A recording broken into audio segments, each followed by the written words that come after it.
Good morning students. Online classes में आपका स्वागत है। देखो बच्चों, आज अपने कक्षा 12 की जो पॉलिटिकल साइंस है, उस पॉलिटिकल साइंस के खंड ब का फर्स्ट चैप्टर जो है भारत के संविधान की विशेषताएं, उसके बारे में अपने अध्ययन करेंगे। तो अपने बात करते हैं भारत के संविधान की विशेषताएं। देखो, संविधान की विशेषताएं पढ़ने से पहले अपने थोड़ा सा बेसिक संविधान के बारे में जान लेते हैं कि संविधान क्या है, कैसे बना, कब बना, किसने बनाया, किस प्रकार से इसको तैयार किया गया, कितना समय लगा। इन चीजों के बारे में अपने थोड़ा सा पहले मोटा मोटा अध्ययन कर लेते हैं। तो देखो, तो सबसे पहली बात तो संविधान होता क्या है। सिंपल सा क्वेश्चन पूछ ले कि संविधान क्या है, तो ध्यान देना, संविधान जो है वो नियमों और कानूनों का एक संग्रह है। नियमों और कानूनों का एक क्या है, संग्रह है संविधान। इस संविधान का जो निर्माण है, इस संविधान को बनाने का जो प्रमुख उद्देश्य था, वो था एक लोक कल्याणकारी राज्य की क्या करना, स्थापना करना। कहने का मतलब हो गया, एक लोक कल्याणकारी राज्य की स्थापना करने के लिए किसका निर्माण किया गया, अपने देश के संविधान का निर्माण किया गया। और संविधान है क्या, संविधान अपने नियमों और कानूनों का एक संग्रह है। हालांकि ये चीजें अपने इस चैप्टर में नहीं है, लेकिन इस चैप्टर को पढ़ने से पहले अपने संविधान के बारे में अपने को बेसिक चीजें जो है वो अपने ध्यान में होनी चाहिए।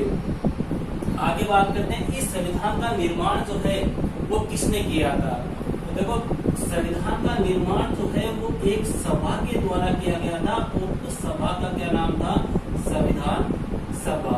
इस संविधान सभा के द्वारा अपने भारत के संविधान का क्या किया गया, निर्माण किया गया। इस संविधान सभा का गठन जो है वो जुलाई 1946 में हुआ।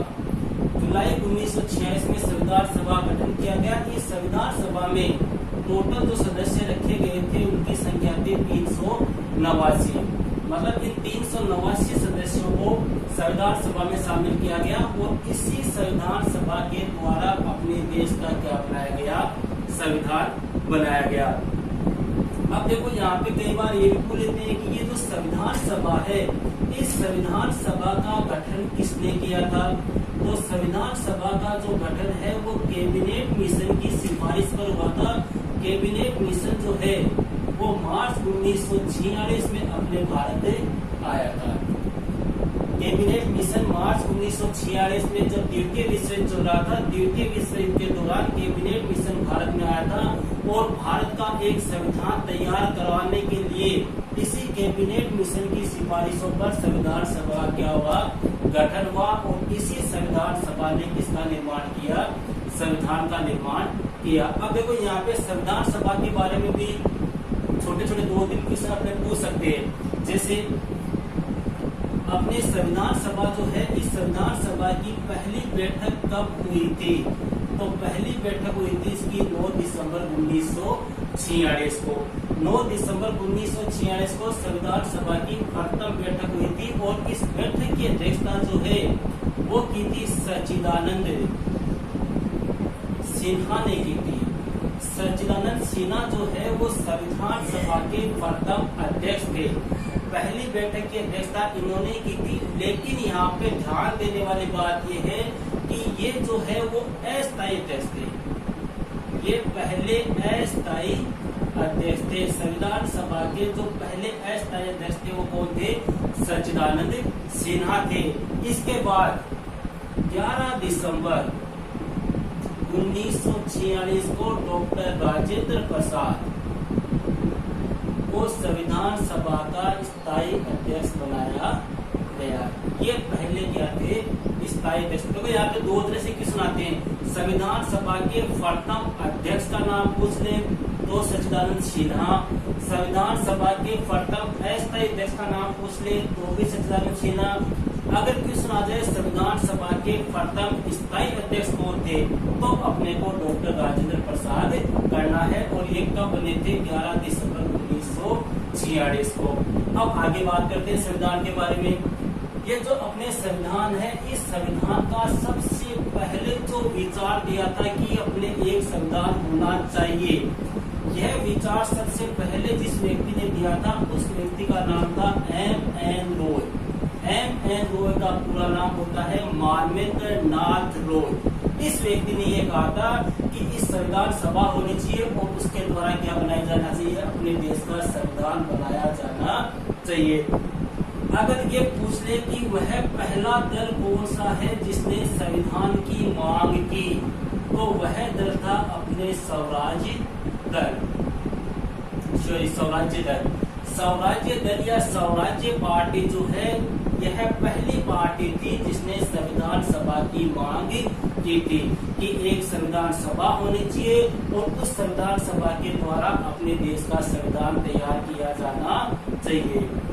अगर व्यक्ति पूछ ले कि संविधान सभा की मांग करने वाला पहला व्यक्ति कौन था, तो वो था अपने मोतीलाल नेहरू। मोतीलाल नेहरू पहले व्यक्ति थे जिन्होंने संविधान सभा की मांग की थी। ये अपने संविधान सभा के बारे में बेसिक चीजें हो गई। अब इसी संविधान सभा ने अपने देश का संविधान तैयार किया और तैयार कब कर लिया था, 26 नवंबर 1949 को।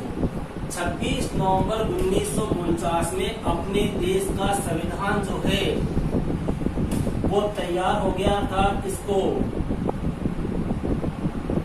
अंगीकृत आत्मसमर्पित किया गया। कहने का मतलब हो गया कि 26 नवंबर 1949 को अपने देश का संविधान जो है वो बनकर तैयार हो गया था। इसी दिन अपने देश के संविधान को अधिनियमित, अंगीकृत व आत्मसमर्पित किया गया और 26 जनवरी 1950 को भारत का संविधान क्या हो गया, लागू हो गया। 26 जनवरी 1950 को अपने भारत का संविधान लागू हो गया। 26 जनवरी को अपने देश का संविधान लागू हुआ था, इसीलिए अपने 26 जनवरी को प्रतिवर्ष गणतंत्र दिवस के रूप में मनाया जाता है। ये हो गई अपने संविधान की बातें। अब यहाँ पे बोले कि संविधान कैसे बना, इसका प्रारूप। देखो, संविधान के प्रारूप जो है, इस प्रारूप का निर्माण किया था डॉक्टर B.R. अम्बेडकर ने। B.R. अम्बेडकर, डॉक्टर भीमराव अम्बेडकर, ये संविधान की प्रारूप समिति के अध्यक्ष थे और इन्होंने ही भारतीय संविधान का प्रारूप तैयार किया था। संविधान का प्रारूप तैयार करने के कारण डॉक्टर भीमराव अम्बेडकर को संविधान का क्या कहा जाता है, पिता कहा जाता है। भीमराव अम्बेडकर ने अपने देश के संविधान का प्रारूप तैयार किया, इसीलिए डॉक्टर भीमराव अम्बेडकर को अपने संविधान का पिता कहा जाता है। अपने देश का जो संविधान है, उस संविधान को बनने में 2 वर्ष 11 माह और 18 दिन का समय लगा। संविधान को बनने में लगभग 166 बैठकें हुई और टोटल खर्चे की बात करें तो ऐसा कहा जाता है कि लगभग 64 लाख रुपए अपने देश के संविधान को बनने में खर्च हुए थे। अपने जो मूल संविधान है, उस मूल संविधान में 395 अनुच्छेद, 8 अनुसूचियां, 395 अनुच्छेद, 8 अनुसूचियां और 22 भाग थे। जो मूल संविधान अपने लागू हुआ था, तो मूल संविधान में 395 अनुच्छेद, 8 अनुसूचियां और 22 भाग थे। लेकिन वर्तमान में अपने 395 अनुच्छेद है, भाग भी 22 है, लेकिन अनुसूचियों की जो संख्या है वो 8 के स्थान पे कितनी हो गई है, 12 हो गई है। वर्तमान में अनुसूचियां है वो कितनी है, 12 है। इसके अलावा वर्तमान में 5 परिशिष्ट भी है। ये अपने कुछ संविधान की बेसिक बातें हैं जो कई बार पूछ ली जाती है पेपर में कि संविधान को बनने में कितना समय लगा, कितना खर्चा हुआ, संविधान का पिता किसे कहते हैं, संविधान किसे कहते हैं, संविधान को बनाने का प्रमुख उद्देश्य या लक्ष्य क्या था। अब अपने बात करते हैं मेन बिंदु की, कि अपने जो भारत का संविधान है उस संविधान की प्रमुख विशेषताएं कौन कौन सी है।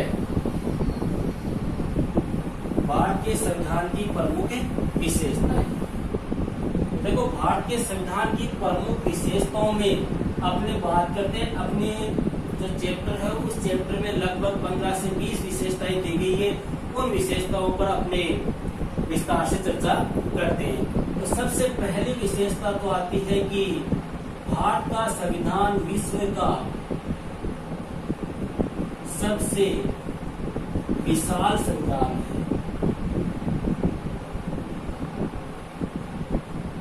भारत का संविधान विश्व का सबसे विशाल संविधान है। देखो अभी मैंने आपको बता दिया कितना समय लगा, किस प्रकार से संविधान बना। तो अब इन्हीं पे पहली विशेषता है विश्व का सबसे विशाल संविधान। भारत का संविधान विश्व का सबसे विशाल संविधान क्यों है? क्योंकि देखो भारत का संविधान एकमात्र ऐसा संविधान है जिसमें कितने अनुच्छेद है? 395 अनुच्छेद है। भाग जो है उनकी संख्या है 22। अनुसूचियां जो है उन अनुसूचियों की संख्या है 12 और परिशिष्ट जो है उन परिशिष्टों की संख्या है 5। इतना मैटर जो है या इतने अनुच्छेद, इतने भाग, इतनी अनुसूचियां जो है वो विश्व के अन्य किसी भी संविधान में नहीं है। अगर अपने विश्व के अन्य संविधानों की बात करें, जैसे अमेरिका का जो संविधान है उस अमेरिका के संविधान में मात्र कितने अनुच्छेद है? 7 अनुच्छेद है। इसके अलावा अपने कनाडा का जो संविधान है उस कनाडा के संविधान में कितने अनुच्छेद है? 147। इसके अलावा अपने जैसे ऑस्ट्रेलिया का जो संविधान है उस संविधान में अनुच्छेदों की संख्या कितनी है? 128। इसके अलावा जैसे दक्षिण अफ्रीका का जो संविधान है उसमें अनुच्छेदों की संख्या कितनी है? 153। कहने का मतलब है कि विश्व के जो जितने बड़े बड़े देश है जिनका संविधान बना हुआ है उन संविधानों में इतने अनुच्छेद अन्य किसी भी देश के संविधान में नहीं है। सबसे ज्यादा अनुच्छेद जो है देखो यहाँ पे 395, बाकी इनमें से कोई सा भी ऐसा देश नहीं है जिसमें अनुच्छेदों की संख्या 200 से भी ऊपर हो। इसलिए भारत का संविधान जो है वो क्या है? विश्व का सबसे विशाल संविधान है। और दूसरी बात, भारत का संविधान जो है इस संविधान में वर्तमान तक लगभग 101 से भी ज्यादा संशोधन हो चुके हैं। अपने भारत के संविधान में कितने संशोधन हो चुके हैं? 101 से भी ज्यादा संशोधन हो चुके हैं। 101वां जो संशोधन था, कई बार पूछ ले कौन सा था? जीएसटी वाला, जिसको अपने वस्तु एवं सेवा कर कहते हैं। यह 101वां संविधान था जीएसटी वाला, जो सितंबर 2016 में हुआ था। जीएसटी 101वां संविधान है वो किससे संबंधित है? जीएसटी से, वस्तु एवं सेवा कर से। कब हुआ था? सितंबर 2016 में। अब देखो यहाँ पे एक पंक्ति कई बार पूछी हुई है, एक पंक्ति आती है अपने विश्व के विशाल संविधान के बारे में। अपने जो भारत का संविधान है उस संविधान के बारे में एक पंक्ति यह आती है कि हमें इस बात का गर्व है कि हमारा संविधान विश्व का सबसे विशाल संविधान है। विश्व का सबसे विशाल संविधान है। कई बार ये पंक्ति पूछी हुई है कि हमें इस बात का गर्व है कि हमारा संविधान विश्व का सबसे विशाल संविधान है। यह पंक्ति किसने कही थी? तो यह पंक्ति कही थी हरि विष्णु कामत ने। हरि विष्णु कामत ने अपने भारतीय संविधान की विशालता के ऊपर यह पंक्ति कही थी कि हमें इस बात का गर्व है कि हमारा संविधान जो है वो विश्व का सबसे विशाल संविधान है। तो ये हो गई अपने पहली विशेषता, विश्व का सबसे विशाल संविधान। विशाल इसलिए क्योंकि अनुच्छेदों की संख्या कितनी है? 395। 22 भाग है, 12 अनुसूचियां हैं, 5 परिशिष्ट है। इतना अन्य किसी भी देश के संविधान में नहीं है, इसलिए अपने देश का संविधान जो है वो विश्व का सबसे विशाल संविधान है। दूसरी बात करते हैं, दूसरी विशेषता, लिखित एवं निर्मित संविधान। अपने भारतीय संविधान की दूसरी विशेषता जो है वो है लिखित एवं निर्मित संविधान। देखो भारतीय संविधान के बारे में अपने देखो, संविधान जो है वो 2 प्रकार का होता है, एक तो होता है मौखिक और एक होता है लिखित।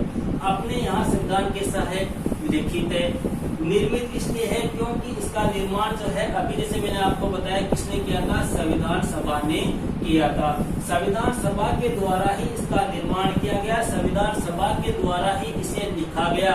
इस कारण यह विश्व का सबसे इसी कारण भारत का संविधान जो है वो लिखित व निर्मित संविधान कहलाता है। और लिखने में कितना समय लगा, अभी बताया था आपको, 2 वर्ष 11 माह और 18 दिन का समय जो है वो भारत के संविधान को बनने में लगा। इस प्रकार हम कहते हैं कि भारत का संविधान जो है वो लिखित व निर्मित संविधान है। अब यहाँ पे एक प्रश्न और पूछा जाता है कई बार कि विश्व का सबसे पहला लिखित संविधान किस देश का है। विश्व का सबसे पहला लिखित संविधान जो है वो है अपने अमेरिका का। अमेरिका का संविधान जो 1787 ईस्वी में बना था, अमेरिका का संविधान विश्व का सबसे पहला लिखित संविधान है। ठीक है, ये अपने 2 विशेषताएं हो गई। तीसरी विशेषता की अपने बात करते हैं, अपने संविधान की तीसरी विशेषता की बात करते हैं, मूल अधिकार व मूल कर्तव्य। देखो इन्हीं विशेषताओं में से अपने ये जो चैप्टर है, इस चैप्टर में से क्वेश्चन यही आता है कि भारत का संविधान जो है वो कब बना। भारत के संविधान की कोई 5, 4 या 6 विशेषताएं बताइए। अगर निबंध में क्वेश्चन आता है तो अपने इन्हीं विशेषताओं के ऊपर अपने चर्चा करें। 2 विशेषताएं अपने हो चुकी है। तीसरी विशेषता की अपनी बात करते हैं, मूल अधिकार। मूल अधिकार व मूल कर्तव्य, ये अपनी तीसरी विशेषता है। देखो मूल अधिकार क्या होते हैं या मूल अधिकारों का निर्माण क्यों किया गया है, इनको संविधान में क्यों मिलाया गया। देखो व्यक्ति के सर्वांगीण विकास के लिए, व्यक्ति के सर्वांगीण विकास के लिए किसका निर्माण किया गया, मूल अधिकारों का निर्माण किया गया कि अपने भारत में रहने वाले जितने भी व्यक्ति हैं वो सभी व्यक्तियों का सभी प्रकार से सर्वांगीण विकास हो। इसके लिए अपने भारतीय संविधान में किन्हें शामिल किया गया, मूल अधिकारों को। अब देखो मूल अधिकार, अपने मूल अधिकार जो है अपने भारत के संविधान में मूल अधिकार जो है वो अपने अन्य दूसरे देश के संविधान से लिए गए, अपने स्वयं के द्वारा निर्मित नहीं किए गए, अर्थात नकल की हुई है। जैसे अपने संविधान के बारे में कहें तो अपने कहते हैं कि संविधान जो है अपने भारत का संविधान जो है वो उधार का थैला है। उधार का थैला इसलिए कहते हैं क्योंकि अपने संविधान में कई चीजें, कई बातें, कई अनुच्छेद, कई कानून ऐसे हैं जो अपने दूसरे देश के संविधानों से ग्रहण किए गए। उन्हीं में से है अपने मूल अधिकार। मूल अधिकारों की बात करें तो देखो मूल अधिकार जो है वो अपने भारत के संविधान ने कौन से देश के संविधान से अपनाए थे, अमेरिका से। मूल अधिकार अपने अमेरिका से लिए गए थे और मूल अधिकारों का जो उल्लेख है वो संविधान के भाग 3 में है। और अनुच्छेद की बात करें तो अनुच्छेद 12 से लेकर 35 में क्या है, मूल अधिकार है। जब अपने देश का संविधान बना था उस समय मूल अधिकारों की संख्या जो थी वो कितनी थी, 7 थी। लेकिन वर्तमान में अगर अपने बात करें तो मूल अधिकार जो है वो कितने हैं, 6 है। अब एक कौन सा कम हो गया, तो एक जो संपत्ति का जो मूल अधिकार था उस संपत्ति के मूल अधिकारों को मूल अधिकारों की श्रेणी से हटा दिया गया। अर्थात वर्तमान समय में मूल अधिकारों की जो संख्या है वो कितनी है, 6 है। अब देखो यहाँ से क्वेश्चन जो उठाते हैं, पहला क्वेश्चन कौन से भाग में है, कौन से अनुच्छेद में है, कौन से देश से लिए गए, कितने मूल अधिकार थे। देखो मूल संविधान में कितने मूल अधिकार थे, एक क्वेश्चन तो ये होता है। दूसरा क्वेश्चन होता है कि वर्तमान समय में कितने मूल अधिकार है। तो थे पूछते मूल संविधान में कितने मूल अधिकार थे, तो 7, वर्तमान में कितने हैं 6। कौन से को हटा दिया गया, संपत्ति के मूल अधिकार को हटा दिया गया। कौन से संविधान संशोधन के द्वारा, 44वें संविधान संशोधन के द्वारा संपत्ति के मूल अधिकार को मूल अधिकारों की श्रेणी से बाहर कर दिया गया। अब देखो मूल अधिकारों पे अपने जो 6 मूल अधिकार है वो कौन कौन से हैं उनकी बात करते हैं। पहला मूल अधिकार जो आता है वो है अपने समानता का अधिकार। इसका उल्लेख है अपने अनुच्छेद 14 से लेके 18 तक। दूसरा मूल अधिकार जो है वो है अपने स्वतंत्रता का अधिकार। इसका उल्लेख जो है वो है अपने अनुच्छेद 19 से लेकर 22 तक। तीसरा मूल अधिकार है शोषण के विरुद्ध अधिकार। शोषण के विरुद्ध अधिकार, इसका उल्लेख है अनुच्छेद 23 से लेके अनुच्छेद 25 तक। चौथा जो मूल अधिकार है वो है धार्मिक स्वतंत्रता का मूल अधिकार। इसका उल्लेख है अनुच्छेद 25 से लेकर 28 तक। अनुच्छेद 25 से लेकर 28 तक। पांचवा है अपने सांस्कृतिक व शिक्षा संबंधी मूल अधिकार। इसका उल्लेख है अनुच्छेद 29 और 30 में। और छठा जो मूल अधिकार है वो है अपने संवैधानिक उपचारों का अधिकार। इसका उल्लेख है अपने अनुच्छेद 32 में। ये जो छठा मूल अधिकार है, इसी मूल अधिकार को भीमराव अंबेडकर ने संविधान की आत्मा कहा था।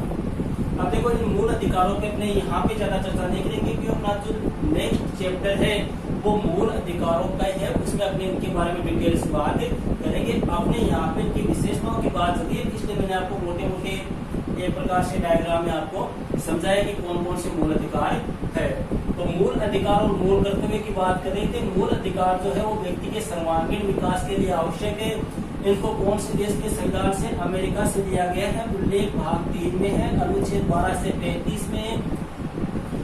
अपने मूल अधिकार जो संविधान बना था उस समय 7 थे, वर्तमान में 6 है। संपत्ति के मूल अधिकार को हटा दिया गया। कौन से संविधान संशोधन द्वारा, 44वें संविधान संशोधन द्वारा। अब 6 मूल अधिकार कौन कौन से, ये आपके सामने ये इनके अनुच्छेद है। अब बात करते हैं मूल कर्तव्य की। देखो जिस प्रकार से मूल अधिकार अमेरिका के संविधान से लिए गए थे, उसी प्रकार से मूल कर्तव्य जो है वो आयरलैंड के संविधान से लिए गए हैं। आयरलैंड जो देश है उस आयरलैंड देश के संविधान से अपने मूल कर्तव्य लिए गए हैं। इन मूल कर्तव्यों का जो उल्लेख है वो अनुच्छेद 4 क में है। और भाग 4 क में है। और अनुच्छेद की बात करें तो अनुच्छेद 51 क, इसमें क्या है, मूल कर्तव्य है। मूल कर्तव्य जो है उनकी संख्या वर्तमान में कितनी है, 11 है। अब यहाँ पे देखो एक बात ध्यान देने योग्य है, जब अपने देश का संविधान बना था अर्थात 26 जनवरी 1950, जिस दिन अपने देश का संविधान लागू हो गया था, उस समय अपने देश के संविधान में कोई मूल कर्तव्य नहीं था। मूल कर्तव्यों का कोई उल्लेख नहीं है। अर्थात मूल कर्तव्य जो है इनको अपने संविधान में बाद में जोड़ा गया है। और बाद में जोड़ा गया था इनको कब, 42वें संविधान संशोधन के द्वारा। 42वें संविधान संशोधन 1976 के द्वारा मूल कर्तव्यों को अपने भारतीय संविधान में जोड़ा गया। ये इंदिरा गांधी के समय की बात है, जब इंदिरा गांधी प्रधानमंत्री थी उस समय इन मूल कर्तव्य को अपने देश के संविधान में जोड़ा गया था। अब यहाँ पे भी 2 तरह से क्वेश्चन पूछते हैं। जब मूल कर्तव्यों को जोड़ा गया था उस समय उनकी संख्या कितनी थी, 10 थे, अर्थात अपने भारतीय संविधान में 10 मूल कर्तव्यों को शामिल किया गया था। लेकिन वर्तमान में इन मूल कर्तव्यों की संख्या जो है वो कितनी है? 11 है। 11वां मूल कर्तव्य जो है वो है कि प्रत्येक माता पिता एवं संरक्षक का यह दायित्व है कि वह अपने 6 से 14 वर्ष तक के बच्चों को अनिवार्य व निःशुल्क शिक्षा प्रदान करे। ये 11वां मूल कर्तव्य है और इसको अपने देश के संविधान में 86वें संविधान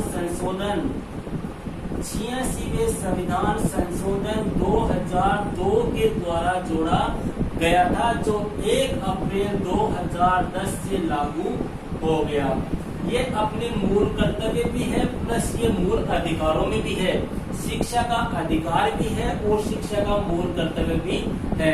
अपने 11 मूल कर्तव्य अपने जैसे देखे तो अपने कोई भी बुक देख लो, उस बुक के पीछे अपने 11 मूल कर्तव्य आपको आसानी से मिल जाएंगे। लेकिन यहाँ पे जो मोटा क्वेश्चन पूछते हैं वो ये पूछते हैं कि कितने मूल कर्तव्य जोड़े गए थे, वर्तमान में कितने हैं, और सबसे मेन क्वेश्चन ये आता है कि 11वां मूल कर्तव्य जो है वो कौन से संविधान संशोधन के द्वारा जोड़ा गया था? 86वें संविधान संशोधन 2002 के द्वारा, जो संसद में 2009 में पारित हुआ था और 1 अप्रैल 2010 से लागू हो गया था। तो ये हो गई अपनी तीसरी विशेषता, मूल अधिकार व मूल कर्तव्य। अब अपने बात करते हैं चौथी विशेषता। भारतीय संविधान की चौथी विशेषता जो है वो है अपने प्रस्तावना। देखो प्रस्तावना क्या है? अपने भारत के संविधान का जो निर्माण है वो किस लिए किया गया, इसका क्या उद्देश्य था या उसका क्या लक्ष्य था, वो सब बात जो है वो किसमें है? प्रस्तावना में। मतलब संविधान का संक्षिप्त रूप, संविधान का निर्माण का उद्देश्य, उसका लक्ष्य वही क्या है? अपने संविधान की प्रस्तावना है। आपने देखो इस प्रस्तावना की अगर अपने डिटेल से बात करें तो, हालांकि आपके बुक में नहीं है लेकिन फिर भी मैं बता दूं कि 13 दिसंबर 1946 को जवाहरलाल नेहरू ने संविधान सभा में इस प्रस्तावना को रखा था। 13 दिसंबर 1946 को पंडित जवाहरलाल नेहरू ने प्रस्तावना को संविधान सभा में रखा था, जिसे 22 जनवरी 1947 को क्या कर दिया गया? पारित कर दिया गया था। यहाँ पर अपने ज्यादा डिटेल से न जाते हुए इतना ध्यान रखना है कि अपने भारत के संविधान का जो मूल उद्देश्य या जो लक्ष्य है वो जिसमें बताया गया वही क्या है? प्रस्तावना है। प्रस्तावना का यहाँ पे एक विषय और पूछते हैं कि प्रस्तावना का प्रारंभ जो है वो कहाँ से होता है? प्रस्तावना का प्रारंभ होता है हम भारत के लोग। प्रस्तावना का प्रारंभ जो है वो कहाँ से होता है? हम भारत के लोग। अब यहाँ प्रस्तावना से संबंधित जो एक दो क्वेश्चन पूछे जाते हैं वो कौन कौन से? देखो सबसे पहली बात तो भारतीय संविधान की प्रमुख विशेषता जो है वो क्या है? प्रस्तावना। यह भारतीय संविधान की सबसे प्रमुख विशेषता है। संविधान का निचोड़ यही है, संविधान का उद्देश्य, संविधान का लक्ष्य यह प्रस्तावना ही है। इसका प्रारंभ कहाँ से? हम भारत के लोग भारत को एक प्रभुत्व संपन्न लोकतांत्रिक राज्य मानते, इस प्रकार से प्रस्तावना अपने लिखी हुई है। इस प्रस्तावना को संविधान सभा में किसने रखा था? पंडित जवाहरलाल नेहरू ने 13 दिसंबर 1946 को, और ये पारित कब हो गई थी? 22 जनवरी 1947 को। अब यहाँ पे जो क्वेश्चन आते हैं प्रस्तावना के बारे में, कि पहला क्वेश्चन तो भारतीय संविधान की प्रमुख विशेषता क्या है? वो क्या है? प्रस्तावना। दूसरी बात, यह जो प्रस्तावना है इस प्रस्तावना को अपने भारतीय संविधान की राजनीतिक कुंडली, अपने जो भारतीय संविधान है उस भारतीय संविधान की राजनीतिक कुंडली किसने कहा था? के.एम. मुंशी। के.एम. मुंशी ने प्रस्तावना को भारतीय संविधान की राजनीतिक कुंडली कहा। फर्स्ट बात। इसके अलावा ये जो प्रस्तावना है इस प्रस्तावना को अपने संविधान की आत्मा भी कहा जाता है। प्रस्तावना है, इस प्रस्तावना को अपने संविधान की आत्मा कहा जाता है। इसी के अलावा यह जो प्रस्तावना है इस प्रस्तावना को अपने संविधान का दर्शन भी कहा जाता है। तो ये अपने टोटल 4 विशेषताएं अपने संविधान के बारे में पढ़ चुके हैं। अब बात करते हैं अपने 5वीं या अगली विशेषता की। 4 विशेषताएं अपने मेन में हो चुकी है। अब बात करते हैं अपने अगली विशेषता की। तो अगली विशेषता जो आती है वो है अपने नंबर 5, समाजवादी व पंथ निरपेक्ष राज्य। यह अपने संविधान की अगली विशेषता है। देखो, समाजवादी व पंथ निरपेक्ष राज्य।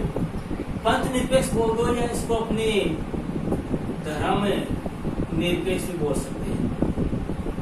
देखो, जब अपने देश का संविधान बना था उस संविधान में ये दोनों ही शब्द नहीं थे, ना तो समाजवाद था ना ही पंथ निरपेक्ष या धर्म निरपेक्ष था।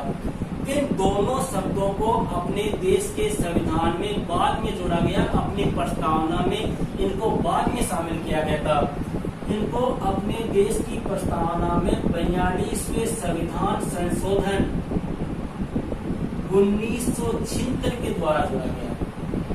3 शब्द जोड़े गए थे, समाजवाद, पंथ निरपेक्षता और अखंडता। ये तीनों शब्द जो है वो भारतीय संविधान में कब शामिल किए गए?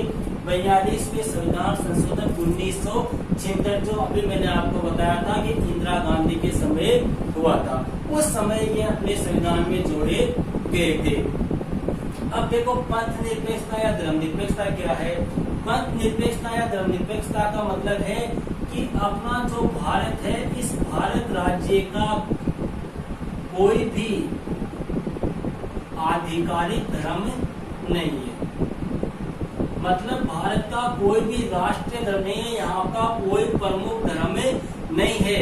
अर्थात यहाँ पर रहने वाले लोगों के साथ धर्म के आधार पर किसी प्रकार का कोई भेदभाव नहीं किया जाता। पंथ निरपेक्षता धर्म निरपेक्षता का मतलब हो गया कि भारत में रहने वाले सभी लोग क्या है? समान है। यहाँ पे धर्म के आधार पर किसी भी व्यक्ति के साथ, चाहे वह किसी भी जाति का हो, किसी भी धर्म का हो, किसी भी संप्रदाय का हो, किसी प्रकार का कोई भेदभाव नहीं किया जाएगा। यहाँ सभी धर्मों को समान दर्जा प्राप्त है। कोई धर्म छोटा बड़ा नहीं है, किसी भी धर्म को प्रमुख दर्जा या आधिकारिक दर्जा नहीं दिया गया है। ये अपने कौन सी विशेषता हो गई? समाजवादी व पंथ निरपेक्ष राज्य। अगली विशेषता की बात करते हैं, नीति निर्देशक